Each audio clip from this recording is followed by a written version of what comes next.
BA ಭಾಗ 1 ಮತ್ತು BSc ಭಾಗ 1ರ ವಿದ್ಯಾರ್ಥಿ ಮಿತ್ರರಿಗೆ ಆತ್ಮೀಯ ಸ್ವಾಗತ.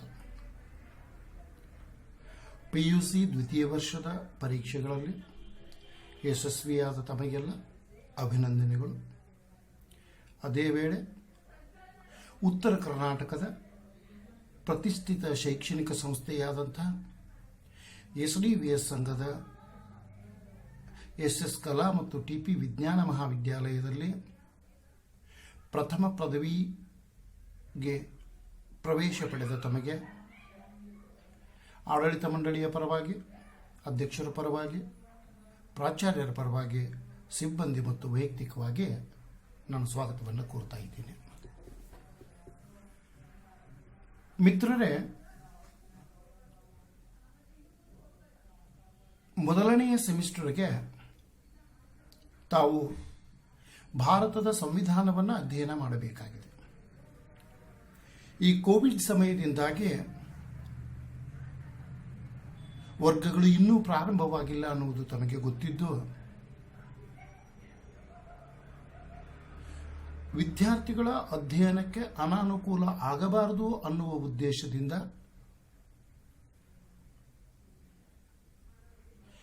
ಭಾರತದ ಸಂವಿಧಾನದ ಮೇಲೆ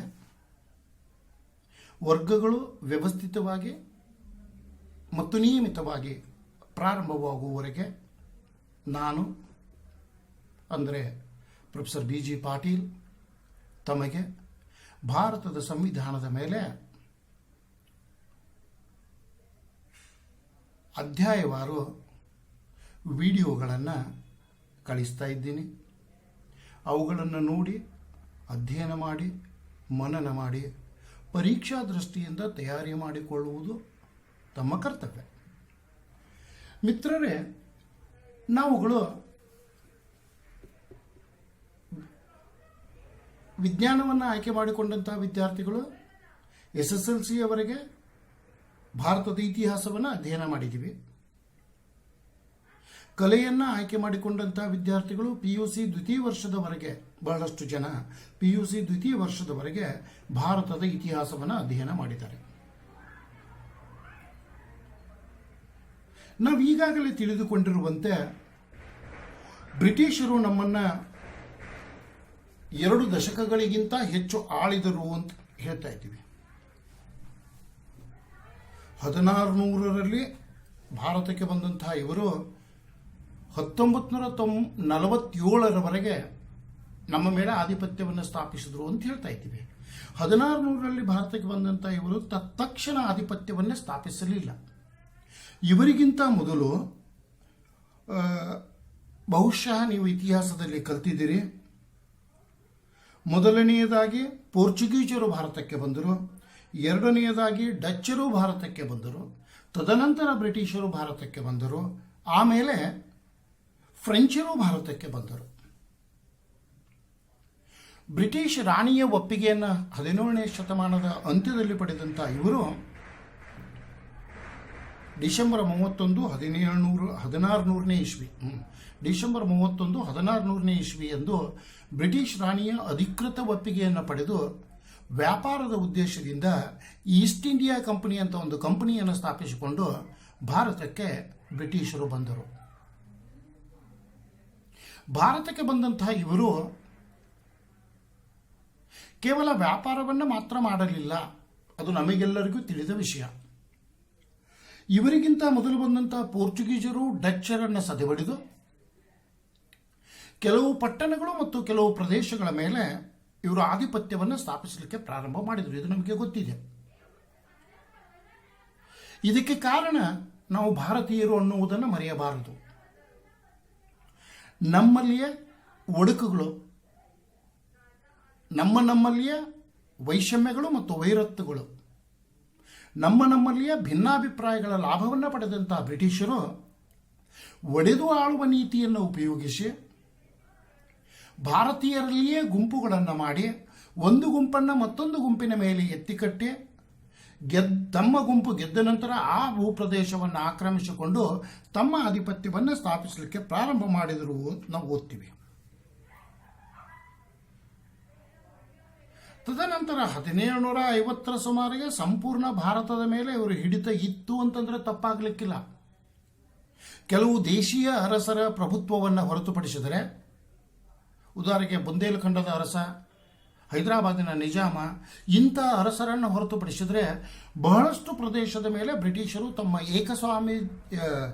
ಏಕಸ್ವಾಮಿತ್ವವನ್ನು ಅಥವಾ ಏಕಸ್ವಾಮ್ಯವನ್ನು ಸ್ಥಾಪಿಸಿದರು ಅಂತ ಹೇಳಿದರೆ ತಪ್ಪಾಗಲಿಕ್ಕಿಲ್ಲ. ಇವರು ಭಾರತದ ಮೇಲೆ ತಮ್ಮ ಆಧಿಪತ್ಯವನ್ನು ಸ್ಥಾಪಿಸಿದ ನಂತರ ಬ್ರಿಟಿಷ್ ಸಂಸತ್ತು, ಬ್ರಿಟನ್ನಲ್ಲಿ ಸಂಸದೀಯ ವ್ಯವಸ್ಥೆ ಇದೆ ಅನ್ನೋದು ನಾವು ಈಗಾಗಲೇ ಓದಿದ್ದೀವಿ. PUCನಲ್ಲಿ ರಾಜ್ಯಶಾಸ್ತ್ರವನ್ನು ಅಧ್ಯಯನ ಮಾಡುವಂತಹ ಸಮಯದಲ್ಲಿ ವಿಜ್ಞಾನದ ವಿದ್ಯಾರ್ಥಿಗಳು ಕಲ್ತಿಲ್ಲ. ಬ್ರಿಟಿಷ್ ಸಂಸತ್ತು ಭಾರತದ ಆಡಳಿತಕ್ಕೆ ಸಂಬಂಧಪಟ್ಟಂತೆ ಕೆಲವು ಶಾಸನಗಳನ್ನು ಮಾಡಿತು. ಅವು ಯಾವುಗಳು? 1773 regulating act, 1773 regulating act, 1784 pits India act, 1819 charter act, 1833 charter act, 1853 charter act, 1858 Bharat ಸರ್ಕಾರದ ಕಾಯ್ದೆ. ಈ 1858 ಭಾರತ ಸರ್ಕಾರದ ಕಾಯ್ದೆ ಬಹಳ ಮಹತ್ವದ್ದು ನಮಗೆ. ಯಾಕೆಂದ್ರೆ 1857ರವರೆಗೆ ಭಾರತದಲ್ಲಿ ಬ್ರಿಟಿಷ್ ಈಸ್ಟ್ ಇಂಡಿಯಾ ಕಂಪನಿಯ ಆಡಳಿತ ಇತ್ತು. ಇದನ್ನು ನೆನಪಿಟ್ಕೊಳ್ಬೇಕು. 1857ರವರೆಗೆ ಬ್ರಿಟಿಷರು ನಮ್ಮನ್ನು ಆಳ್ತಾ ಇರಲಿಲ್ಲ. ಬ್ರಿಟಿಷ್ ಸರ್ಕಾರದ ಆಧಿಪತ್ಯ ನಮ್ಮ ಮೇಲಿರಲಿಲ್ಲ. 1857ರವರೆಗೆ ಈಸ್ಟ್ ಇಂಡಿಯಾ ಕಂಪನಿ ನಮ್ಮನ್ನು ಆಳ್ತಾ ಇತ್ತು. ಆದರೆ ಈಸ್ಟ್ ಇಂಡಿಯಾ ಕಂಪನಿಯ ದಬ್ಬಾಳಿಕೆ, ಈಸ್ಟ್ ಇಂಡಿಯಾ ಕಂಪನಿಯ ನೀತಿಗಳು, ಧೋರಣೆಗಳು, ಭಾರತೀಯರ ಮೇಲೆ ಅವರು ಮಾಡುತ್ತಿದ್ದಂತಹ ದೌರ್ಜನ್ಯಗಳು, ಭಾರತೀಯರನ್ನು ಅವರು ನಡೆಸಿಕೊಳ್ಳುವ ರೀತಿ, ಇದನ್ನೆಲ್ಲ ಮನಗೊಂಡು 1857ರಲ್ಲಿ ಪ್ರಥಮ ಸ್ವಾತಂತ್ರ್ಯ ಸಂಗ್ರಾಮ ನಡೆಯಿತು ಅನ್ನೋದನ್ನು ನಾವು ಅಧ್ಯಯನ ಮಾಡಿದ್ದೀವಿ. ಭಾರತೀಯರು ಇದನ್ನು ಪ್ರಥಮ ಸ್ವಾತಂತ್ರ್ಯ ಸಂಗ್ರಾಮ ಅಂತ ಕರೆದ್ರೆ, ಇದು 1857 ಮೇ 10ರಂದು ಉತ್ತರ ಪ್ರದೇಶದ ಮೀರತ್ನಲ್ಲಿ ಪ್ರಥಮ ಬಾರಿಗೆ ಪ್ರಾರಂಭವಾಗ್ತಾ ಇದೆ. 1857 ಮೇ 10 ಮೀರತ್ನಲ್ಲಿ. ಭಾರತೀಯರು ಇದನ್ನು ಪ್ರಥಮ ಸ್ವಾತಂತ್ರ್ಯ ಸಂಗ್ರಾಮ ಅಂತ ಕರೆದ್ರೆ, ಬ್ರಿಟಿಷರು ಇದಕ್ಕೆ ಸಿಪಾಯಿ ದಂಗೆ ಅಂತ ಕರೀತಾ ಇದ್ದಾರೆ. ಅದಕ್ಕೆ ಅವರು ಕೊಡುವ ಕಾರಣ, ಕೆಲವು ಸಿಪಾಯಿಗಳು ಬ್ರಿಟಿಷ್ ಆಡಳಿತದ ವಿರುದ್ಧ ದಂಗೆ ಎದ್ದರು ಅನ್ನುವುದು. ಅದರ ಬಗ್ಗೆ ನಾವು ಹೆಚ್ಚಿನ ಚರ್ಚೆ ಮಾಡಬೇಕಾಗಿಲ್ಲ, ಕಾರಣ ಅದು ನಮ್ಮ ಅಧ್ಯಯನ ವ್ಯಾಪ್ತಿಯಲ್ಲಿ ಬರುವುದಿಲ್ಲ. ನೀವು ಇತಿಹಾಸದಲ್ಲಿ ಅಧ್ಯಯನ ಮಾಡ್ತಾ ಇದ್ದೀರಿ. ವಿಜ್ಞಾನದ ವಿದ್ಯಾರ್ಥಿಗಳು ಯಾರು UPSC ಅಥವಾ KPSC ಪರೀಕ್ಷೆಗಳಿಗೆ, ಸ್ಪರ್ಧಾತ್ಮಕ ಪರೀಕ್ಷೆಗಳಿಗೆ ತಯಾರಿ ಮಾಡಿಕೊಳ್ಬೇಕಂತ ಇದ್ದೀರೋ ಅವರುಗಳು ಇವುಗಳ ಬಗ್ಗೆ ಹೆಚ್ಚಿನ ಅಧ್ಯಯನವನ್ನು ಮಾಡತಕ್ಕದ್ದು. ಈ ರೀತಿ ಬ್ರಿಟಿಷರು 1857ರ ಮೊದಲ ಸ್ವಾತಂತ್ರ್ಯ ಸಂಗ್ರಾಮ ಅಥವಾ ಸಿಪಾಯಿ ದಂಗೆ ಅಂತ ಏನು ಕರೀತಾ ಇದ್ದೀವಿ, ಅದನ್ನು ಹತ್ತಿಕ್ಕಿದ ನಂತರ ಬ್ರಿಟಿಷ್ ಸರ್ಕಾರ ಏನು ಮಾಡ್ತಾ ಇದೆ ಅಂತಂದರೆ, ಈಸ್ಟ್ ಇಂಡಿಯಾ ಕಂಪನಿಯ ಆಡಳಿತವನ್ನು ಕೊನೆಗಳಿಸಿ ತನ್ನ ಆಡಳಿತವನ್ನು ಪ್ರಾರಂಭಿಸ್ತಾ ಇದೆ. ಅಂದರೆ ಬ್ರಿಟಿಷ್ ಸರ್ಕಾರದ ಆಧಿಪತ್ಯ, ಬ್ರಿಟಿಷ್ ಸರ್ಕಾರದ ಆಡಳಿತ ಭಾರತದ ಮೇಲೆ ಪ್ರಾರಂಭವಾದದ್ದು 1858ರ ಕಾಯ್ದೆಯಿಂದ ಅನ್ನೋದನ್ನು ನಾವು ನೆನಪಿಟ್ಕೊಳ್ಬೇಕು. ತದನಂತರ 1861 ಮತ್ತು 1897ರಲ್ಲಿ ಭಾರತದ ಕೌನ್ಸಿಲ್ ಆಕ್ಟ್ ಅಂತ ಬರ್ತಾ ಇದೆ, ಕೌನ್ಸಿಲ್ ಕಾಯ್ದೆ ಅಂತ ಕರೀತಾ ಇದ್ದಾರೆ. ತದನಂತರ 1909ರ ಕಾಯ್ದೆ, 1919ರ ಕಾಯ್ದೆ, 1935ರ ಕಾಯ್ದೆ, ತದನಂತರ 1947ರ ಕಾಯ್ದೆ, ಈ ರೀತಿ ಶಾಸನಗಳು ಬರ್ತಾ ಇದ್ದಾವೆ.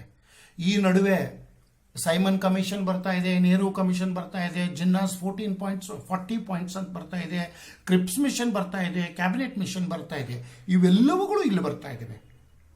ಇವೆಲ್ಲವುಗಳ ಮಧ್ಯ 1885 ಡಿಸೆಂಬರ್ 10ರಂದು ಭಾರತದ ಸ್ವಾತಂತ್ರ್ಯಕ್ಕಾಗಿ ಹೋರಾಡಲಿಕ್ಕೆ ಒಂದು ಸಂಘಟನೆ ಹುಟ್ಟಿಕೊಳ್ತಾ ಇದೆ. ಅದಕ್ಕೆ ಇಂಡಿಯನ್ ನ್ಯಾಷನಲ್ ಕಾಂಗ್ರೆಸ್ ಅಂತ ಕರೀತಾ ಇದ್ದಾರೆ, ಭಾರತದ ರಾಷ್ಟ್ರೀಯ ಕಾಂಗ್ರೆಸ್ INC ಅಂತ ಕರೀತಾ ಇದ್ದಾರೆ.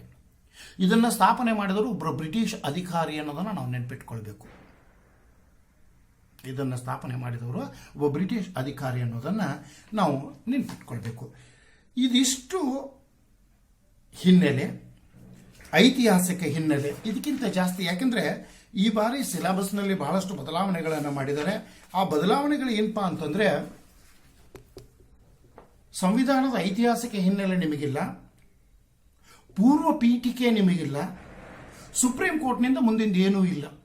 ಅಂದರೆ ಭಾರತದ ಸಂವಿಧಾನದ ಲಕ್ಷಣಗಳನ್ನು ತಾವು ಅಧ್ಯಯನ ಮಾಡಬೇಕು, ಮೂಲಭೂತ ಹಕ್ಕುಗಳು ಮತ್ತು ರಾಜ್ಯ ನಿರ್ದೇಶಕ ತತ್ವಗಳ ಬಗ್ಗೆ ಅಧ್ಯಯನ ಮಾಡಬೇಕು, ಭಾರತದ ಸಂಸತ್ತು ಮತ್ತು ರಾಷ್ಟ್ರಪತಿಗಳ ಬಗ್ಗೆ ಅಧ್ಯಯನ ಮಾಡಬೇಕು. ಇಷ್ಟೇ ನಿಮಗಿರೋ ಸಿಲೆಬಸ್. ವಾರಕ್ಕೆ 2 ಪೀರಿಯಡ್ ಬರ್ತಾ ಇದ್ದಾವೆ. ಈ 2 ಗಂಟೆಗಳಲ್ಲಿ, ವಾರದ 2 ಗಂಟೆಗಳಲ್ಲಿ ನಾವಿಷ್ಟು ವಿಷಯವನ್ನು ಅಧ್ಯಯನ ಮಾಡಬೇಕಾಗ್ತದೆ. ಅದಕ್ಕೆ ಜಾಸ್ತಿ ನಾನು ಈ ಐತಿಹಾಸಿಕ ಹಿನ್ನೆಲೆ ಬಗ್ಗೆ ಮಾತಾಡಲಿಕ್ಕೆ ಹೋಗೋದಿಲ್ಲ. ಭಾರತದ ರಾಷ್ಟ್ರೀಯ ಕಾಂಗ್ರೆಸ್ ಹುಟ್ಟಿಕೊಂಡಿದ್ದು ಭಾರತೀಯರ ಸ್ವಾತಂತ್ರ್ಯಕ್ಕಾಗಿ ಅಂತ ಒಂದು ಕಡೆಗೆ ಬರ್ತಾ ಇದೆ. ಆದರೆ ಈ ರಾಷ್ಟ್ರೀಯ ಕಾಂಗ್ರೆಸ್ಸಿನ ಇತಿಹಾಸವನ್ನು ಅಧ್ಯಯನ ಮಾಡಿದಾಗ ನಾವೇನನ್ನು ಕಾಣ್ತಾ ಇದ್ದೀವಪ್ಪ ಅಂತಂದ್ರೆ, ಇದು ಭಾರತೀಯರಿಗಾಗುತ್ತಿರುವ ಅನ್ಯಾಯಗಳನ್ನು ಬ್ರಿಟಿಷರ ಮುಂದಿಟ್ಟು ಅವರಿಂದ ನ್ಯಾಯ ಪಡೆದುಕೊಳ್ಳಲು ಹುಟ್ಟಿಕೊಂಡಂಥ ಒಂದು ಸಂಸ್ಥೆ ಅಂತ ವಾದ ಬರ್ತಾ ಇದೆ. ಮೂಲಭೂತವಾಗಿ ಇದು ರಚನೆಯಾದದ್ದು ಬ್ರಿಟಿಷರಿಂದ ನ್ಯಾಯ ಪಡೆದುಕೊಳ್ಳಲಿಕ್ಕೆ. ತದನಂತರ ಗಾಂಧೀಜಿಯವರು ಈ ಕಾಂಗ್ರೆಸ್ನ ಸೇರಿದ ನಂತರ 1915ರ ನಂತರ ಇದು ಸ್ವಾತಂತ್ರ್ಯ ಆಂದೋಲನದ ಒಂದು ಸಮಿತಿಯಾಗಿ ಪರಿವರ್ತನೆಯಾಗ್ತಾ ಇದೆ. ಸ್ವಾತಂತ್ರ್ಯ ಹೋರಾಟಕ್ಕಾಗಿ ಒಂದು ಸಮಿತಿ. ಯಾಕಂದರೆ ಅಷ್ಟೊತ್ತಿಗಾಗಲಿ ಕೆಲವು ಸಂಘಟನೆಗಳು ಬ್ರಿಟಿಷರ ದೌರ್ಜನ್ಯದ ವಿರುದ್ಧ, ಬ್ರಿಟಿಷರ ಶೋಷಣೆಯ ವಿರುದ್ಧ, ಬ್ರಿಟಿಷರ ಒಡೆದು ಆಳುವ ನೀತಿಯ ವಿರುದ್ಧ ಹೋರಾಟವನ್ನು ಪ್ರಾರಂಭಿಸಿರುತ್ತಾರೆ. ಆ ಕಾರಣಕ್ಕಾಗಿ ಕಾಂಗ್ರೆಸ್ ಭಾರತೀಯರನ್ನು ಆ ಸಮಯದಲ್ಲಿ ಪ್ರತಿನಿಧಿಸುತ್ತಿರುವ ಏಕಮಾತ್ರ ಸಂಘಟಿತ ಸಂಸ್ಥೆಯಾಗಿದ್ದರಿಂದ ಇದು ಕೂಡ ಸ್ವಾತಂತ್ರ್ಯದ ಬೇಡಿಕೆಯನ್ನು ಇಡಲಿಕ್ಕೆ ಪ್ರಾರಂಭ ಮಾಡ್ತಾ ಇದೆ. ಈ ಬ್ರಿಟಿಷ್ ದಾಸ್ಯದಿಂದ ಹೊರಬಂದು ಸ್ವತಂತ್ರ ಆಡಳಿತವನ್ನು ಮಾಡಿಕೊಳ್ಳಬೇಕು ಅನ್ನುವ ಮನೋಭಾವ ಇಡೀ ಭಾರತದಾದ್ಯಂತ ಪ್ರಾರಂಭವಾಗ್ತಾ ಇದೆ. 1934ರ ಸುಮಾರಿಗೆ MN ರಾಯ್ ಅವರು, ಬಹುಶಃ MN ರಾಯ್ ಅಂದರೆ ಮನವೇಂದ್ರನಾಥ್ ರಾಯ್ ಅಂತ ಒಬ್ಬರು ಬೆಂಗಾಲಿ ಮನುಷ್ಯ, ಮೆಕ್ಸಿಕೋ ಮತ್ತು ಬೆಂಗಾಲದಲ್ಲಿ ಕಮ್ಯುನಿಸ್ಟ್ ಪಕ್ಷವನ್ನು ಸ್ಥಾಪನೆ ಮಾಡಿದಂಥ ಒಬ್ಬ ವ್ಯಕ್ತಿ. ಅವ್ರ ಬಗ್ಗೆ ಅಧ್ಯಯನ ಮಾಡಬೇಕಾದ್ರೆ ಒಂದು ಪಾಯಿಂಟ್ ಬರ್ತಾ ಇದೆ. ರಷ್ಯಾವನ್ನು ಹೊರತುಪಡಿಸಿ ಜಗತ್ತಿನ ಬಹುರಾಷ್ಟ್ರಗಳಲ್ಲಿ ಕಮ್ಯುನಿಸ್ಟ್ ಪಕ್ಷವನ್ನು ಸ್ಥಾಪನೆ ಮಾಡಿದಂತಹ ವ್ಯಕ್ತಿ ಇವರು, ಮನವೇಂದ್ರನಾಥ್ ರಾಯ್ ಅಂತ. ನಿಮಗೆ ಪಾಠವನ್ನು ಹೇಳಬೇಕಾದ್ರೆ ನನಗೂ ಅಧ್ಯಯನ ಮಾಡಲಿಕ್ಕೆ ಅವಕಾಶ ಸಿಕ್ತು, ಅವ್ರ ಬಗ್ಗೆ ಚರ್ಚೆ ಮಾಡಲಿಕ್ಕೆ ಅವಕಾಶ ಸಿಕ್ತು. 1934ರಲ್ಲಿ ಈ MN ರಾಯ್ ಅವರು ಭಾರತಕ್ಕೆ ಒಂದು ಸಂವಿಧಾನ ಬೇಕು, ಭಾರತದ ಆಡಳಿತವನ್ನು ಭಾರತೀಯರು ಮಾಡಿಕೊಳ್ಳಬೇಕು, ನಮ್ಮ ವ್ಯವಸ್ಥೆಯನ್ನು ನಾವು ಮಾಡಿಕೊಳ್ಳಬೇಕು ಅನ್ನುವ ವಾದವನ್ನು 1934ರಲ್ಲಿ ಇವರು ಮಂಡಿಸ್ತಾ ಇದ್ದಾರೆ. ತದನಂತರ 1938ರಲ್ಲಿ ಜವಾಹರ್ಲಾಲ್ ನೆಹರು ಅವರ ನಾಯಕತ್ವದಲ್ಲಿ ಭಾರತಕ್ಕೆ ಒಂದು ಸಂವಿಧಾನ ರಚನಾ ಸಭೆ ಬೇಕು ಅಂತ ಡಿಮಾಂಡ್ ಇಡ್ತಾ ಇದ್ದಾರೆ, ಬೇಡಿಕೆಯನ್ನು ಇಡ್ತಾ ಇದ್ದಾರೆ. ಇದಿಷ್ಟೇ ಅಲ್ಲ, ಈ ಸಂವಿಧಾನ ರಚನಾ ಸಮಿತಿಯಲ್ಲಿ ಹೊರಗಿನವರು ಯಾರೂ ಇರಬಾರದು, ಭಾರತೀಯರೇ ಇರಬೇಕು.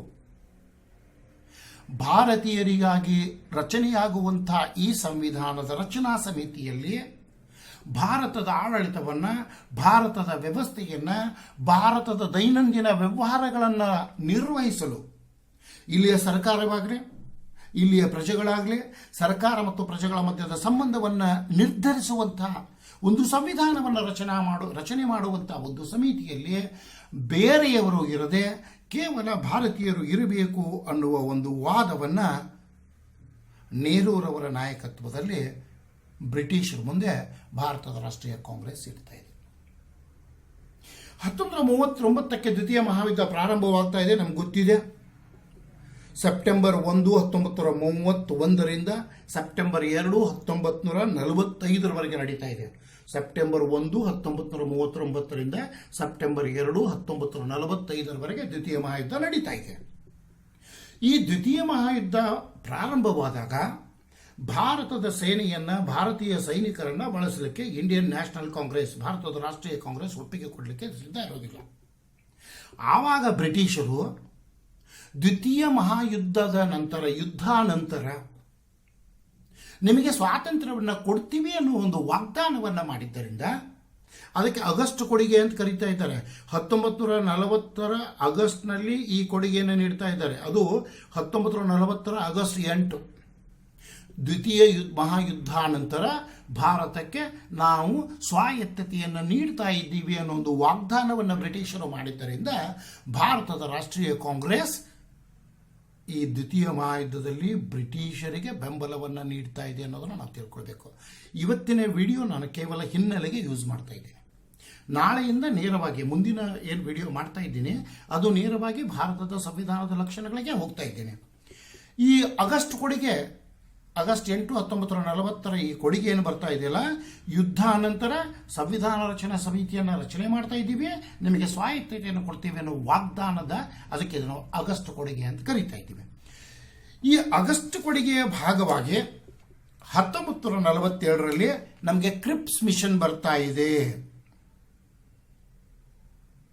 ನಾವು ಯಾವಾಗ ಬ್ರಿಟಿಷರಿಗೆ ಯುದ್ಧದಲ್ಲಿ ಸಹಕಾರ ನೀಡುವ ಒಪ್ಪಿಗೆಯನ್ನು ಕೊಟ್ಟಿವೋ ಅದಕ್ಕೆ ಪ್ರತಿಕಾರವಾಗಿ ಮಾರ್ಚ್ 22, 1947ರಂದು ಕ್ರಿಪ್ಸ್ ಮಿಷನ್ ಭಾರತಕ್ಕೆ ಬರ್ತಾ ಇದೆ. ಈ ಕ್ರಿಪ್ಸ್ ಮಿಷನ್ ಬಂದ ಮೂಲ ಉದ್ದೇಶ ಏನಪ್ಪಾ ಅಂತಂದ್ರೆ, ದ್ವಿತೀಯ ಯುದ್ಧ ಅನಂತರ ದ್ವಿತೀಯ ಮಹಾಯುದ್ಧ ಅಥವಾ ಜಾಗತಿಕ ಯುದ್ಧ, ಸೆಕೆಂಡ್ ವರ್ಲ್ಡ್ ವಾರ್ ಅಂತ ಏನು ಕರೀತಾ ಇದ್ದೀವಿ, ಅದು ಮುಗಿದ ನಂತರ ಭಾರತಕ್ಕೆ ಸಂವಿಧಾನ ರಚನೆಯ ಸಮಿತಿಯನ್ನು ಮಾಡಲಿಕ್ಕೆ ಅವಕಾಶ ಮಾಡಿಕೊಡ್ತಾ ಇದ್ದೀವಿ, ಸ್ವಾತಂತ್ರ್ಯಕ್ಕೆ ಸ್ವಾಯತ್ತಕ್ಕೆ ಅವಕಾಶ ಮಾಡಿಕೊಡ್ತಾ ಇದ್ದೀವಿ ಅಂತ ಹೇಳ್ತಾ ಇದೆ ಕ್ರಿಪ್ಸ್ ಮಿಷನ್. ತದನಂತರ ಬಂದಂತಹ ಆಯೋಗ ಕ್ಯಾಬಿನೆಟ್ ಆಯೋಗ, ಇದು 1946ರಲ್ಲಿ ಬರ್ತಾ ಇದೆ. ಕ್ರಿಪ್ಸ್ ಮಿಷನ್ ಭಾರತದಲ್ಲಿ ಅಧ್ಯಯನ ಮಾಡಿ ತನ್ನ ವರದಿಯನ್ನು ಕೊಟ್ಟು 1946ರಲ್ಲಿ ಬ್ರಿಟನ್ನಿಗೆ ವಾಪಸ್ ಹೋಗ್ತಾ ಇದೆ. ಬ್ರಿಟನ್ನಿಗೆ ಇದು ವಾಪಸ್ ಹೋದ ನಂತರ 1946ರ ಮಾರ್ಚ್ 23ರಂದು ಕ್ಲಿಮೆಂಟ್ ಅಟ್ಲಿ, ಅವಾಗ ಇಂಗ್ಲೆಂಡಿನ ಪ್ರಧಾನಮಂತ್ರಿ ಆಗಿರ್ತಾ ಇದ್ದಾರೆ, ಇದು ಬಹಳ ಮಹತ್ವದ್ದು. ಕ್ಲಿಮೆಂಟ್ ಅಟ್ಲಿ ಲೇಬರ್ ಪಕ್ಷದ ನಾಯಕರಾಗಿದ್ದಂಥ ಕ್ಲಿಮೆಂಟ್ ಅಟ್ಲಿ ಅವರು ಪ್ರಧಾನಿಯಾದಾಗ ಈ ಕ್ಯಾಬಿನೆಟ್ ಮಿಷನ್ ಅನ್ನು ಭಾರತಕ್ಕೆ ಕಳಿಸಿಕೊಡ್ತಾ ಇದ್ದಾರೆ. ಈ ಕ್ಯಾಬಿನೆಟ್ ಮಿಷನ್ ನಲ್ಲಿ ಅಟ್ಲಿ ಅವರ ಕ್ಯಾಬಿನೆಟ್ ನಲ್ಲಿ 3 ಮಂತ್ರಿಗಳು ಇರ್ತಾ ಇದ್ದಾರೆ. ಮೊದಲನೆಯವರು ಲಾರ್ಡ್ ಪ್ಯಾಥಿಕ್ ಲಾರೆನ್ಸ್ ಅಂತ, ಎರಡನೆಯವರದು ಸ್ಟ್ಯಾಫೋರ್ಡ್ ಕ್ರಿಪ್ಸ್ ಅಂತ, ಮತ್ತು ಮೂರನೆಯವರು ಎ.ವಿ. ಅಲೆಕ್ಸಾಂಡರ್ ಅಂತ. ಈ 3 ಜನ ಕ್ಯಾಬಿನೆಟ್ ಮಂತ್ರಿಗಳಿದ್ದುದರಿಂದ ಇದಕ್ಕೆ ಕ್ಯಾಬಿನೆಟ್ ಮಿಷನ್ ಪ್ಲಾನ್ ಅಂತ ಇರ್ತಾ ಇದ್ದಾರೆ. ಈ ಕ್ಯಾಬಿನೆಟ್ ಮಿಷನ್ ಹಿಂದೂಗಳು ಮತ್ತು ಮುಸ್ಲಿಮರ ಮಧ್ಯೆ ಇದ್ದ ವ್ಯತ್ಯಾಸಗಳು, ಅಂದ್ರೆ ಅದೇ ಸಮಯದಲ್ಲಿ ಹಿಂದೂ ಮತ್ತು ಮುಸ್ಲಿಮರ ಮಧ್ಯೆ ವ್ಯತ್ಯಾಸಗಳು ಪ್ರಾರಂಭವಾಗ್ತಾ ಇದ್ದಾವೆ. ಆ ಸಂವಿಧಾನ ರಚನಾ ಸಮಿತಿಗೆ ನಾವು ಹೋದರೆ, ಈ ಸಂವಿಧಾನ ರಚನಾ ಸಮಿತಿಯನ್ನು ರಚನೆ ಮಾಡಿದಾಗನ ಹಿಂದೂ ಮುಸ್ಲಿಂ ಭಿನ್ನಾಭಿಪ್ರಾಯಗಳು ಪ್ರಾರಂಭವಾಗ್ತಾ ಇದ್ದಾವೆ. ಈ ಹಿಂದೂ ಮತ್ತು ಮುಸ್ಲಿಂಗಳ ಮಧ್ಯೆ ಇದ್ದಂಥ ವ್ಯತ್ಯಾಸಗಳನ್ನು ಸ್ವಲ್ಪ ಮಟ್ಟಿಗೆ, ಸಂಪೂರ್ಣವಾಗಿ ಅಂತ ನಾನು ಹೇಳೋದಿಲ್ಲ, ಈ ಕ್ಯಾಬಿನೆಟ್ ಮಿಷನ್ ಹಿಂದೂ ಮತ್ತು ಮುಸ್ಲಿಮರ ಮಧ್ಯದ ಭಿನ್ನಾಭಿಪ್ರಾಯಗಳನ್ನ ಸ್ವಲ್ಪ ಮಟ್ಟಿಗೆ ಸರಿದೂಗಿಸಿ ಈ ಸಂವಿಧಾನ ರಚನಾ ಸಭೆಯ ಸೂತ್ರವನ್ನ ಭಾರತೀಯರ ಮುಂದೆ ಇಡ್ತಾ ಇದೆ. ಈ ಸೂತ್ರ ಏನಪ್ಪಾ ಅಂತಂದ್ರೆ, ಸಂವಿಧಾನ ರಚನಾ ಸಮಿತಿಯ ಒಟ್ಟು ಸದಸ್ಯರು ಎಷ್ಟಿರಬೇಕಂದ್ರೆ 389.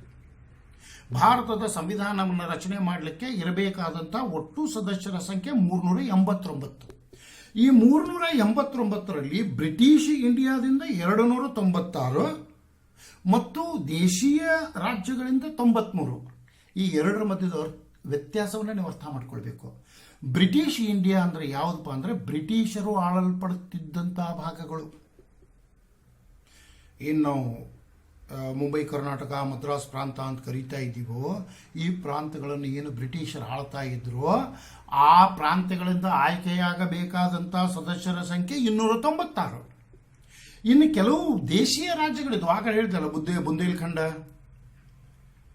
ಆಮೇಲೆ ನಮ್ಮ ಹೈದರಾಬಾದ್ನ ನವಾಬ, ಇಂತಹ ದೇಶೀಯ ಅರಸರಿಂದ ಆಳಲ್ಪಡುವಂತಹ ಪ್ರದೇಶಗಳಿಂದ 93 ಜನರನ್ನು ಆಯ್ಕೆ ಮಾಡಬೇಕು ಅಂತ ಹೇಳಿದ್ರು. ಇನ್ನು ಈ ಬ್ರಿಟಿಷ್ ಭಾರತದಿಂದ ಏನು ಆಯ್ಕೆ ಆಗ್ತಾ ಇದ್ರಲ್ಲ, ಅದರಲ್ಲಿ ಗವರ್ನರ್ ಪ್ರಾಂತ್ಯಗಳಿಂದ 292, ಚೀಫ್ ಕಮಿಷನರ್ಸ್ ಪ್ರಾಂತ್ಯದಿಂದ 4 ಜನ ಅಂತ ಹೇಳ್ತಾರೆ. ಇನ್ನು ಇಲ್ಲಿ ಸಮಸ್ಯೆ ಏನಾಗ್ತಾ ಇದೆ ಅಂತಂದ್ರೆ, ಇವರನ್ನ ವಯಸ್ಕ ಮತದಾನ ಪದ್ಧತಿಯಿಂದ ಆಯ್ಕೆ ಮಾಡಬೇಕು ಅಂತ ನಿರ್ಧಾರ ಆಯಿತು. ಕ್ಯಾಬಿನೆಟ್ ಮಿಷನ್ ಹೇಳಿತು, ವಯಸ್ಕ ಮತದಾನ ಪದ್ಧತಿಯ ಮೂಲಕ ಇವರನ್ನ ಆಯ್ಕೆ ಮಾಡಬೇಕು ಅಂತ ಕ್ಯಾಬಿನೆಟ್ ಮಿಷನ್ ಹೇಳ್ತು. ಹೇಳಿದ ನಂತರ ಸಮಸ್ಯೆ ಏನು ಬರ್ತಾ ಇದೆ ಅಂತಂದ್ರೆ, ಈ ಬ್ರಿಟಿಷ್ ಇಂಡಿಯಾದಿಂದ ಆಯ್ಕೆಯಾಗಬೇಕಾದಂಥ 296 ಜನ ಆಯ್ಕೆ ಆಗ್ತಾರೆ. ಇದರಲ್ಲಿ 208 ಜನ ಕಾಂಗ್ರೆಸ್ನಿಂದ ಆಯ್ಕೆ ಆಗ್ತಾ ಇದ್ದಾರೆ, 73 ಜನ ಮುಸ್ಲಿಂ ಲೀಗ್ನಿಂದ ಆಯ್ಕೆ ಆಗ್ತಾ ಇದ್ದಾರೆ, ಉಳಿದ 15 ಜನ ಪಕ್ಷೇತರು ಮತ್ತು ಇತರರು ಆಯ್ಕೆ ಆಗ್ತಾ ಇದ್ದಾರೆ. ನೋಡ್ರಿ, 208 ಜನ ಕಾಂಗ್ರೆಸ್ನವರು, 73 ಜನ ಮುಸ್ಲಿಂ ಲೀಗ್ನವರು, 15 ಜನರು ಇತರರು ಆಯ್ಕೆ ಆಗ್ತಾ ಇದ್ದಾರೆ. ಆದರೆ ದೇಶೀಯ ರಾಜ್ಯಗಳಿಂದ ಏನು 93 ಜನ ಆಯ್ಕೆ ಆಗಬೇಕಾಗಿತ್ತಲ್ಲ, ದೇಶೀಯ ರಾಜ್ಯದಿಂದ ಯಾರೂ ಆಯ್ಕೆಯಾಗುವುದಿಲ್ಲ. ಅದಕ್ಕೆ ಅವರದೇ ಆದ ಕಾರಣಗಳು ಇರ್ತಾ ಇದ್ದಾವೆ. ಅವರು ಹೊರಗುಳಿಲಿಕ್ಕೆ ನಿರ್ಧಾರ ಮಾಡ್ತಾ ಇದ್ದಾರೆ. ಅಂದರೆ ಸಂವಿಧಾನ ರಚನಾ ಸಮಿತಿಯ ಅನ್ನು ಸೇರುವುದಕ್ಕೆ ಅವರು ಸಿದ್ಧರಿರುವುದಿಲ್ಲ. ಅಂದರೆ ಅವರದೇ ಆದ ಕೆಲವು ವಿಚಾರಗಳು ಇರ್ತಾ ಇದ್ದಾವೆ. ಈ ಸಂವಿಧಾನ ರಚನಾ ಸಮಿತಿಯಲ್ಲಿ ಹಿಂದೂಗಳು, ಮುಸ್ಲಿಮರು, ಸಿಖ್ಖರು, ಪಾರ್ಸಿಗಳು, ಆಂಗ್ಲೋ ಇಂಡಿಯನ್ನರು, ಆಮೇಲೆ ಕ್ರೈಸ್ತರು, SC ST, ಮಹಿಳೆಯರು, ಈ ಎಲ್ಲ ವರ್ಗಗಳಿಗೆ ಪ್ರತಿನಿಧಿತ್ವವನ್ನು ನೀಡ್ತಾ ಇದ್ದಾರೆ. ಅದು ಬಹಳ ಮಹತ್ವದ್ದು. ಈ ಎಲ್ಲ ವರ್ಗದಿಂದ ಪ್ರತಿನಿಧಿಗಳು ಆಯ್ಕೆ ಆಗ್ತಾ ಇದ್ದಾರೆ. ಇಲ್ಲಿ ಒಂದಿಷ್ಟು ನಿಮ್ಮ ಜ್ಞಾನದ ದೃಷ್ಟಿಯಿಂದ ಹೇಳ್ತಾ ಇದ್ದೀನಿ. ಅವಾಗಿನ ಮೈಸೂರಿನಿಂದ ಆಯ್ಕೆ ಆದವರು ಅಂದರೆ K. Changalraya Reddy, T. Siddalingaiah, HR Gurudevareddy, SV Krishnamurthy Rao, K. Hanumanthaiah, H. Siddaveerappa, T. Chennaiah ಅಂತ ಇವರು ಮೈಸೂರು ಪ್ರಾಂತ್ಯದಿಂದ ಆಯ್ಕೆ ಆಗ್ತಾರೆ. ಆವಾಗ ಕೊಡಗು ಕೊಡಗು ಒಂದು ಪ್ರಾಂತ ಇತ್ತು ಅನ್ನೋದನ್ನ ನೆನ್ಪಿಟ್ಕೊಳ್ಬೇಕು. ಬ್ರಿಟಿಷರಿಂದ ಆ ಕೊಡಗಿನಿಂದ KM ಪುಣ್ಣಚ್ಚ ಅಂತ ಆಯ್ಕೆ ಆಗ್ತಾ ಇದ್ದಾರೆ. ಇನ್ನು ಮುಂಬೈ ಕರ್ನಾಟಕ ಪ್ರಾಂತ ಅಂತ ಏನಿತ್ತಲ್ಲ, ನಮ್ಮ ಭಾಗ ಅಂತ ಏನು ಕರೀತಾ ಇದ್ದೀವಿ, ಈ ಮುಂಬೈ ಕರ್ನಾಟಕದಿಂದ S. ನಿಜಲಿಂಗಪ್ಪ ಮತ್ತು R. ದಿವಾಕರ್ ಅವರು ಆಯ್ಕೆ ಆಗ್ತಾ ಇದ್ದಾರೆ. ಇದು ನಿಮ್ಮ ಜ್ಞಾನದ ದೃಷ್ಟಿಯಿಂದ, ಪರೀಕ್ಷಾ ದೃಷ್ಟಿಯಿಂದ ಅಂತ ಏನಲ್ಲ, ಇವರು ಆಯ್ಕೆ ಆಗ್ತಾ ಇದ್ದಾರೆ. ಇನ್ನು ಈ ರೀತಿ ಸಂವಿಧಾನ ರಚನಾ ಸಮಿತಿ ಆಯ್ಕೆಯಾದ ನಂತರ ಇದರ ಮೊದಲ ಸಭೆ 1946 ಡಿಸೆಂಬರ್ 9 ಆಗ್ತಾ ಇದೆ.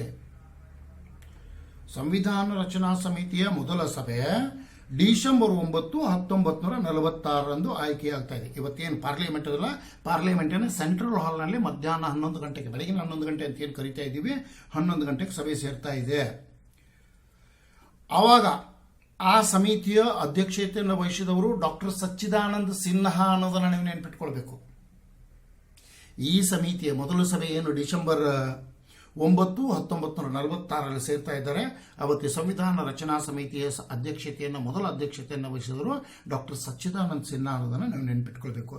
ಈ ಸಮಿತಿಯಲ್ಲಿ ಜವಾಹರ್ಲಾಲ್ ನೆಹರು, ಮೌಲಾನಾ ಅಬ್ದುಲ್ ಕಲಾಂ, ಸರ್ದಾರ್ ವಲ್ಲಭಭಾಯ್ ಪಟೇಲ್, ಆಚಾರ್ಯ ಕೃಪಲಾನಿ, ಅಂಬೇಡ್ಕರ್, ಸರೋಜಿನಿ ನಾಯ್ಡು, ಅಸಫ್ ಅಲಿ, ರಾಜಗೋಪಾಲಾಚಾರಿ ಇವರು ಎಲ್ಲರೂ ಸಭೆ ಸೇರ್ತಾರೆ. ಆದರೆ ಇಲ್ಲೊಂದು ಸಮಸ್ಯೆ ಪ್ರಾರಂಭವಾಗ್ತಾ ಇದೆ. ಮುಸ್ಲಿಂ ಲೀಗ್ ಸ್ವತಂತ್ರ ಮುಸ್ಲಿಂ ರಾಷ್ಟ್ರದ ಬೇಡಿಕೆಯನ್ನಿಟ್ಟು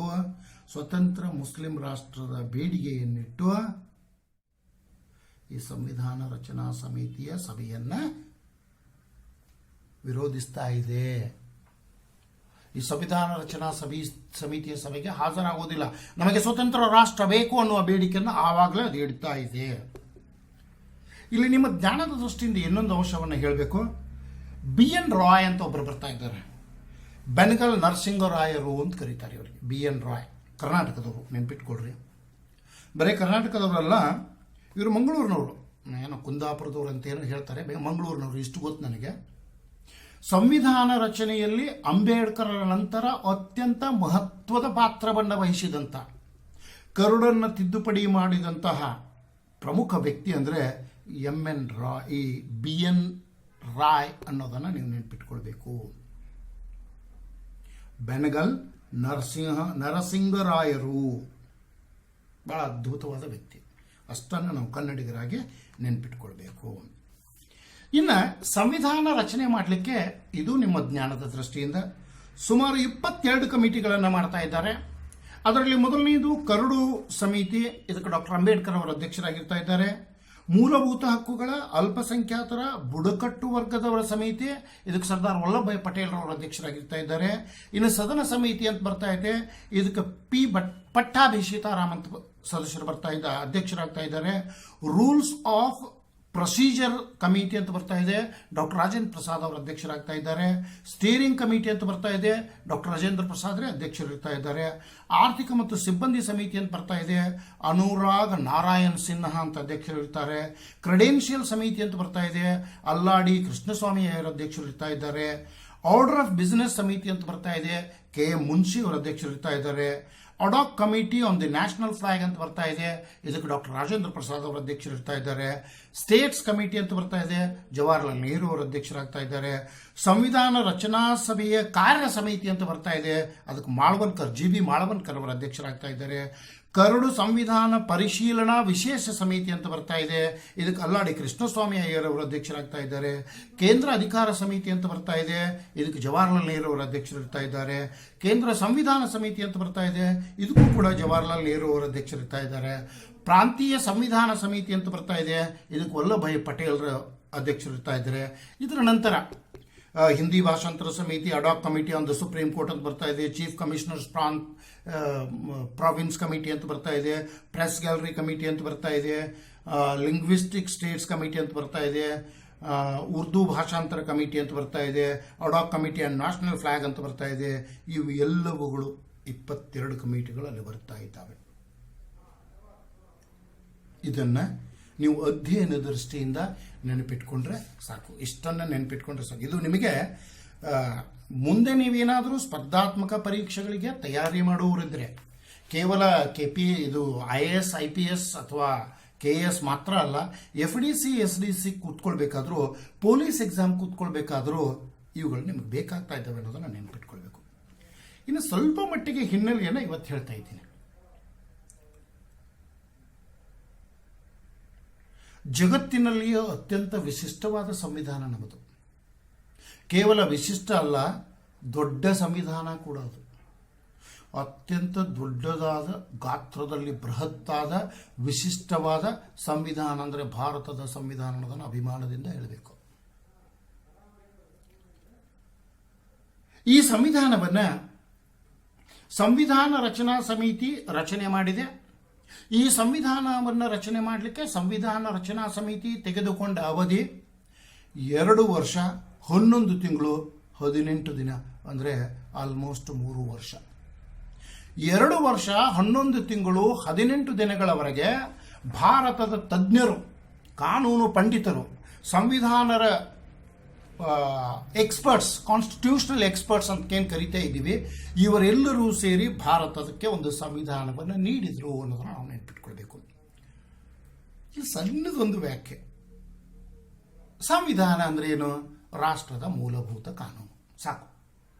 ಸಂವಿಧಾನವೆಂದರೆ ರಾಷ್ಟ್ರದ ಮೂಲಭೂತ ಕಾನೂನು. ಹಂಗಂದ್ರೆ ಏನು? ಈ ರಾಷ್ಟ್ರದಲ್ಲಿ ಏನು ಆಡಳಿತವನ್ನು ನಡೆಸ್ತಾ ಇದ್ದಾರೆ, ಈ ರಾಷ್ಟ್ರದಲ್ಲಿ ಏನು ಸರ್ಕಾರ ನಿಯಮಗಳನ್ನ ಮಾಡ್ತಾ ಇದೆ, ನೀತಿಗಳನ್ನು ಮಾಡ್ತಾ ಇದೆ, ಧೋರಣೆಗಳನ್ನು ರೂಪಿಸ್ತಾ ಇದೆ, ಯೋಜನೆ ಮತ್ತು ಕಾರ್ಯಕ್ರಮಗಳನ್ನ ಹಾಕಿಕೊಳ್ತಾ ಇದೆ, ಇವು ಎಲ್ಲವಕ್ಕೂ ಮೂಲಾಧಾರ ಸಂವಿಧಾನ. ಭಾರತದಲ್ಲಿ ಸಂವಿಧಾನಾತ್ಮಕ ಸರ್ಕಾರ ಇದೆ. ಯಾವುದೇ ವ್ಯಕ್ತಿ ಅಥವಾ ಪಕ್ಷದ ಸರ್ಕಾರ ಬಗ್ಗೆ ನಾನು ಮಾತಾಡೋದಿಲ್ಲ. ಇಲ್ಲಿ ಯಾವುದೇ ವ್ಯಕ್ತಿ ಅಥವಾ ಪಕ್ಷದ ಸರ್ಕಾರ ಇಲ್ಲ. ಭಾರತದಲ್ಲಿರುವುದು ಸಂವಿಧಾನಾತ್ಮಕ ಸರ್ಕಾರ, ಸಂವಿಧಾನಕ್ಕನುಗುಣವಾಗಿ ಆಡಳಿತವನ್ನು ನಡೆಸುವ ಸರ್ಕಾರ, ಸಂವಿಧಾನದ ಚೌಕಟ್ಟಿನಲ್ಲಿಯೇ ಸಂವಿಧಾನ ನಿರ್ದೇಶನದಂತೆ, ಸಂವಿಧಾನದ ಮಾರ್ಗಸೂಚಿಗಳಂತೆ ಆಡಳಿತವನ್ನು ನಡೆಸುವ ಸರ್ಕಾರ ನಮ್ಮಲ್ಲಿದೆ ಅನ್ನೋದನ್ನು ನಾವು ನೆನಪಿಟ್ಕೊಳ್ಬೇಕು. ಇದು ಬಹಳ ಮುಖ್ಯ. ಸಂವಿಧಾನವು ರಾಷ್ಟ್ರದ ಮೂಲಭೂತ ಕಾನೂನು ಅಂತ ಯಾಕೆ ಹೇಳ್ತೀವಿ ಅಂದರೆ, ಈ ಸಂವಿಧಾನವನ್ನು ಆಧಾರವಾಗಿಟ್ಟುಕೊಂಡು, ಈ ಸಂವಿಧಾನವನ್ನು ಬೇಸ್ ಅಂತ ಏನು ಕರೀತಾ ಇದ್ದೀವಿ, ಅದನ್ನು ಬೇಸ್ ಆಗಿಟ್ಟುಕೊಂಡು ಅದರ ಮೇಲೆ ಇವು ನಿಮ್ಮ ಬಸ್ ಪಾಸ್ ಕೊಡೋದಿರ್ಬೋದು, ಕಾಲೇಜ್ಗೆ ಅಡ್ಮಿಷನ್ ಕೊಡೋದಿರ್ಬೋದು, ಕಾಲೇಜಿನಲ್ಲಿ ಶಿಕ್ಷಕರ ನೇಮಕಾತಿ ಇರ್ಬೋದು, ನಿಮ್ಮ ಹೊಲದ ಪಹಣಿ ಪತ್ರಿಕೆ ಇರ್ಬೋದು, ನಿಮಗೆ ರೇಷನ್ ಕೊಡೋದಿರ್ಬೋದು, ನಿಮಗೆ ಯೂನಿಫಾರ್ಮ್ ಕೊಡೋದಿರ್ಬೋದು, ಮತ್ತೇನೇ ಇರ್ಬೋದು, ಇದೆಲ್ಲವನ್ನು ನೀವು ಭಾಳಷ್ಟು ಜನ ಇನ್ಕಮ್ ಸರ್ಟಿಫಿಕೇಟು, ಕಾಸ್ಟ್ ಸರ್ಟಿಫಿಕೇಟ್ ತೊಗೊಂಡು ಅಡ್ಮಿಷನ್ ಮಾಡ್ತೀರಿ. ಈ ಇನ್ಕಮ್ ಸರ್ಟಿಫಿಕೇಟು, ಕಾಸ್ಟ್ ಸರ್ಟಿಫಿಕೇಟು ಕೊಡೋದು ಸಂವಿಧಾನದ ನಿಯಮ ಪ್ರಕಾರ ಅನ್ನೋದನ್ನು ನೆನಪಿಟ್ಕೊಳ್ಬೇಕು. ಬೇಕಾಬಿಟ್ಟಿಯಾಗಿ ಕೊಡ್ಲಿಕ್ಕೆ ಬರೋದಿಲ್ಲ, ಯಾರಿಗೆ ಬೇಕಾದವರಿಗೆ ಕೊಡ್ಲಿಕ್ಕೆ ಬರೋದಿಲ್ಲ. ಅಲ್ಲೊಂದು ಚೌಕಟ್ಟನ್ನು ಸಿದ್ಧಪಡಿಸಿದ್ದಾರೆ. ಆ ಚೌಕಟ್ಟಿನೊಳಗೆ ಯಾರು ಕೂಡಿರ್ತಾರೆ ಅವರಿಗೆ ಮಾತ್ರ ಅವುಗಳನ್ನು ಕೊಡ್ತಾರೆ. ಅದಕ್ಕೆ ನಾವು ಕಾನೂನಿನ ಆಡಳಿತ ಅಂತ ಕರಿತಾ ಇದ್ದೀವಿ, ಸಂವಿಧಾನದ ಆಡಳಿತ ಅಂತ ಕರಿತಾ ಇದ್ದೀವಿ. ಇದನ್ನು ವಿದ್ಯಾರ್ಥಿಗಳು ನೆನಪಿಟ್ಕೊಳ್ಬೇಕು. ರಾಷ್ಟ್ರದ ಆಡಳಿತಕ್ಕೆ ಕಾನೂನು ಮತ್ತು ವಿಧಿವಿಧಾನಗಳನ್ನು ರಾಷ್ಟ್ರದ ಆಡಳಿತಕ್ಕೆ ಕಾನೂನು ಮತ್ತು ವಿಧಿವಿಧಾನಗಳನ್ನು, ಚೌಕಟ್ಟನ್ನು, ಮಾರ್ಗಸೂಚಿಗಳನ್ನು ಇದು ನಿರ್ಧರಿಸ್ತಾ ಇದೆ ಅನ್ನೋದನ್ನು ನೆನಪಿಟ್ಕೊಳ್ಬೇಕು.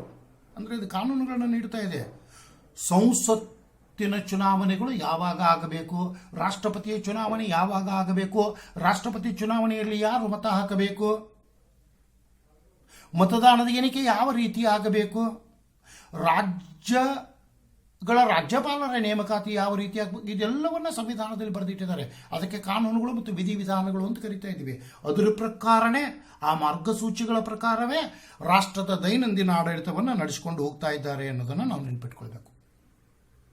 ಜಗತ್ತಿನಲ್ಲಿಯೇ ಅತ್ಯಂತ ದೊಡ್ಡ ಸಂವಿಧಾನ ಭಾರತದ ಸಂವಿಧಾನ ಅಂತ ನಾವು ಬಹಳ ಅಭಿಮಾನದಿಂದ ಹೇಳ್ತಾ ಇದ್ದೀವಿ. ಇಂತಹ ದೊಡ್ಡ ಪ್ರಜಾಪ್ರಭುತ್ವದ ಸಂವಿಧಾನ ನಮ್ಮದು ಅಂತ ನಾವು ಹೇಳಬೇಕು. ಕೇವಲ ದೊಡ್ಡ ಸಂವಿಧಾನ ಮಾತ್ರ ನಮ್ಮಲ್ಲಿಲ್ಲ, ಜಗತ್ತಿನಲ್ಲಿಯೇ ಅತ್ಯಂತ ದೊಡ್ಡ ಪ್ರಜಾಪ್ರಭುತ್ವ ನಮ್ಮದಿದೆ. ಅದರ ಜೊತೆಗೆ ಇವತ್ತಿನವರೆಗೆ ಅತ್ಯಂತ ಶಾಂತಿಯುತವಾಗಿ 1950ರಿಂದ ಇಲ್ಲಿಯವರೆಗೆ, ಅಂದರೆ ಈ 70 ವರ್ಷಗಳಲ್ಲಿ ಸಾರ್ವತ್ರಿಕ ಚುನಾವಣೆಗಳು ಆದಾಗ ಅತ್ಯಂತ ಶಾಂತಿಯುತವಾಗಿ ಅಧಿಕಾರ ಹಸ್ತಾಂತರ ಆಗಿದೆ ಅನ್ನೋದನ್ನು ನೆನಪಿಟ್ಕೊಳ್ಬೇಕು. ಅಧಿಕಾರ ಹಸ್ತಾಂತರ ಅಂದರೆ ಒಂದು ಪಕ್ಷ ಆಯ್ಕೆಯಾಗಿ ಇನ್ನೊಂದು ಪಕ್ಷ ಸೋತಾಗ ಅಧಿಕಾರದಲ್ಲಿದ್ದ ಪಕ್ಷ ಸೋತರೆ ಅಧಿಕಾರ ಪಡೆದುಕೊಂಡ ಪಕ್ಷಕ್ಕೆ ಅಧಿಕಾರವನ್ನು ಅತ್ಯಂತ ಶಾಂತಿಯುತವಾಗಿ, ಕಾನೂನುಬದ್ಧವಾಗಿ, ವಿಧಿಬದ್ಧವಾಗಿ ಹಸ್ತಾಂತರ ಮಾಡಿದ ಶ್ರೇಯಸ್ಸು ಭಾರತಕ್ಕೆ ಸಲ್ತಾ ಇದೆ ಅನ್ನೋದನ್ನು ನಾವು ನೆನಪಿಟ್ಕೊಳ್ಬೇಕು.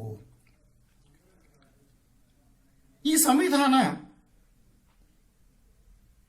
ಸರ್ಕಾರದ 3 ಅಂಗಗಳಾದಂಥ ಶಾಸಕಾಂಗ, ಕಾರ್ಯಾಂಗ ಮತ್ತು ನ್ಯಾಯಾಂಗ, ಇವುಗಳ ರಚನೆ ಹೆಂಗಾಗಬೇಕು, ಇವುಗಳ ಅಧಿಕಾರಾವಧಿ ಏನು, ಇವುಗಳ ಅಧಿಕಾರಗಳೇನು, ಇಲ್ಲಿ ಯಾರ್ಯಾರು ಇರಬೇಕು, ಅವರನ್ನು ಯಾವ ರೀತಿ ಆಯ್ಕೆ ಮಾಡಬೇಕು, ಇದೆಲ್ಲವನ್ನು ನಮಗೆ ಸಂವಿಧಾನ ಹೇಳ್ತಾ ಇದೆ. ಅವುಗಳ ಅಧಿಕಾರ, ಕಾರ್ಯವ್ಯಾಪ್ತಿ, ಅವುಗಳ ಮೇಲೆ ನಿಯಂತ್ರಣ, ಇದು ಎಲ್ಲವನ್ನು ನಮಗೆ ಸವಿಸ್ತಾರವಾಗಿ ಹೇಳ್ತಾ ಇದೆ. ಜೊತೆಗೆ ಪ್ರಜೆಗಳ ಹಕ್ಕುಗಳು, ರಾಜ್ಯ ಸರ್ಕಾರದ ರಚನೆ, ಪ್ರಜೆಗಳು ಮತ್ತು ಸರ್ಕಾರದ ಮಧ್ಯದ ಸಂಬಂಧ, ಇದೆಲ್ಲವನ್ನೂ ಸಂವಿಧಾನದಲ್ಲಿ ನಾವು ಕಾಣ್ತಾ ಇದ್ವಿ. ಸಂವಿಧಾನ ಇದನ್ನೆಲ್ಲವನ್ನ ನಮಗೆ ಸ್ಪಷ್ಟವಾಗಿ ಹೇಳ್ತಾ ಇದೆ ಅನ್ನೋದನ್ನು ನಾವು ನೆನಪಿಟ್ಕೊಳ್ಬೇಕು. ಈ ಸಂವಿಧಾನ